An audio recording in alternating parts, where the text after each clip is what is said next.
It's Wednesday afternoon and Ted and Faye are in class. Every month they have a cooking competition. I'm making noodle soup, Miss Tulip. Are there any vegetables in your noodle soup, Ted? Yes, of course. Faye isn't very good at cooking. She doesn't like it very much. Faye, you've got some meat, some tomatoes and a pineapple. What are you making? It's a surprise. This month, Ted wins the cooking competition. Faye is sad. Her food is always bad. Congratulations, Ted. Your noodle soup is delicious. Thanks, miss.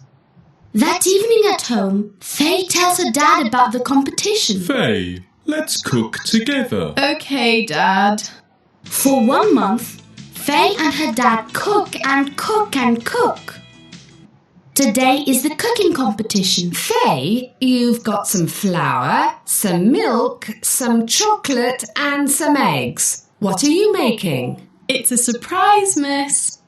Miss Tulip is tasting the food. Sally's chocolate cake is very good, and Ted's chocolate biscuits are great too. And now it's Faye's turn. Would you like some chocolate pancakes, Miss Tulip? Yes, please.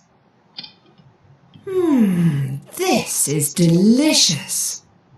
Great job, Faye. You're the winner.